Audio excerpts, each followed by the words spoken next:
Ansiedade. Sabia que você pode ter ansiedade, mas talvez nem saiba disso? Bem, calma.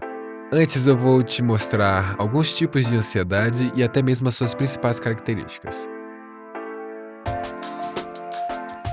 Bom, a ansiedade na verdade é um mecanismo de defesa do ser humano. Porém, hoje em dia, com redes sociais, o consumismo descontrolado, internet e entre outros fatores, tem tornado a ansiedade cada vez mais em um problema. Até mesmo a questão de levar a ansiedade à depressão. Bom, mas antes vamos falar sobre o que é a ansiedade. A ansiedade pode ser considerada como uma insegurança, uma apreensão, até mesmo uma preocupação com algo que ainda não ocorreu, mas que o cérebro tenta interpretar isso como uma possível situação em que pode dar errado a qualquer momento. Essas sensações são como um alerta que funciona em determinadas situações, como possíveis ameaças externas. Porém, hoje em dia se fala mais em transtorno de ansiedade. Bom, isso ocorre por causa de um descontrole químico no cérebro, e isso comandado pela amígdala. Durante a situação de perigo, a amígdala envia sinais que vão ser transmitidos para outras partes do cérebro para a produção de cortisol e adrenalina. Essa mistura é conhecida pela sensação do medo. Porém, o cérebro não consegue parar com os transmissores. Por isso, os tratamentos que utilizam comprimidos possuem substâncias que aumentam ou induzem a produção de serotonina no cérebro. No caso, a serotonina é bem conhecido como o hormônio da alegria ou da felicidade, diminuindo a ansiedade. Agora, já que eu dei uma meia esclarecida, vamos falar sobre os tipos de ansiedade. O primeiro delas é o transtorno de ansiedade generalizada. Esse é um dos transtornos mais comuns.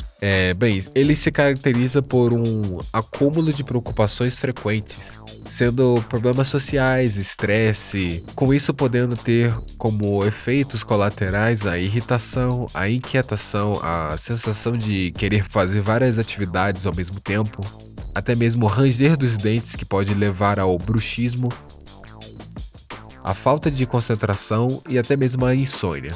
Segundo tipo é o transtorno de ansiedade de separação.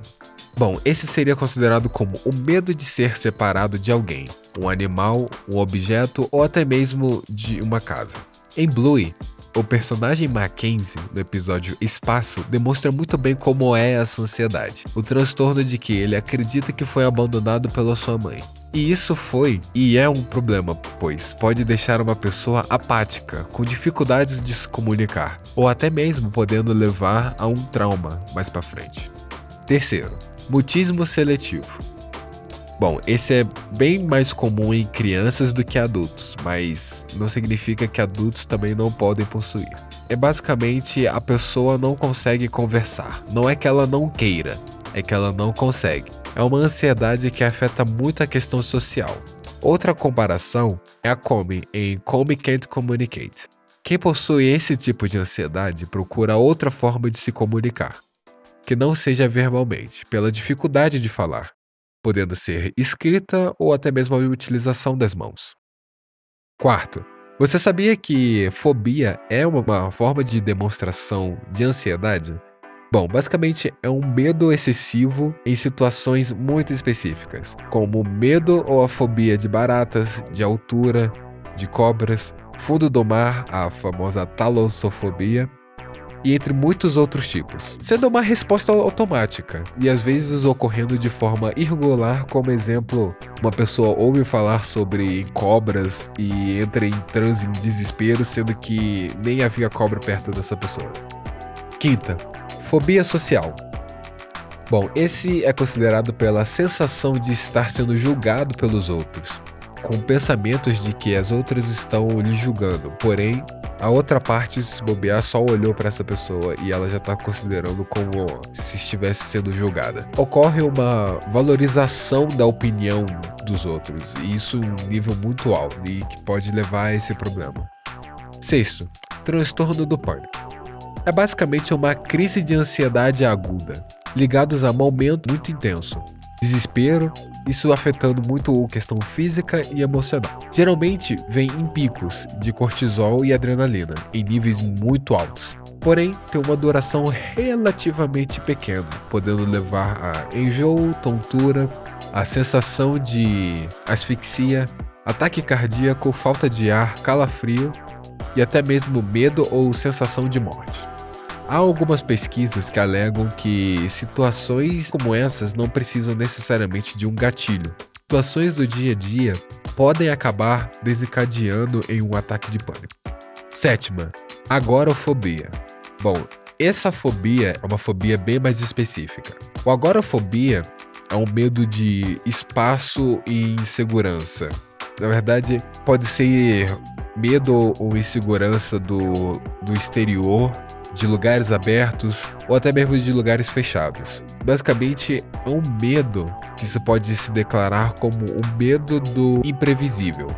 É questão de qualquer coisa que possa lhe causar algum tipo de período. Um exemplo é até mesmo a questão de uma pessoa ir para um cinema e acabar entrando em um estado de pânico, medo extremo, por imaginar que aquele lugar vai pegar fogo e não vai ter como a pessoa sair daquele lugar. Ela entra em um estado de transe e um pânico extremo. Oitavo, transtorno induzido por substâncias. Bom, esse, como o próprio nome meio que já diz, é uma ansiedade que é gerada pela utilização de substâncias. Geralmente substâncias como café, drogas, álcool. São substâncias externas ingeridas que podem desregular o nível de serotonina. E afetar muitas vezes o nível de serotonina pode causar sim ansiedade. E o último, o transtorno devido à condição médica. Esse daí, o que é que acontece? A questão desse caso, esse tipo de ansiedade, é causado por doenças que acabam afetando o sistema nervoso, que leva à desregulação hormonal. Ou seja, levando a pessoa a ter uma ansiedade, porém não se sabe o motivo da hora. No caso, você tem ansiedade, mas só é descoberta aquela ansiedade após o diagnóstico e constituir desse diagnóstico que teve uma variação dos níveis hormonais que afetaram o nível de serotonina ou até mesmo causaram um aumento de produção de adrenalina e cortisol.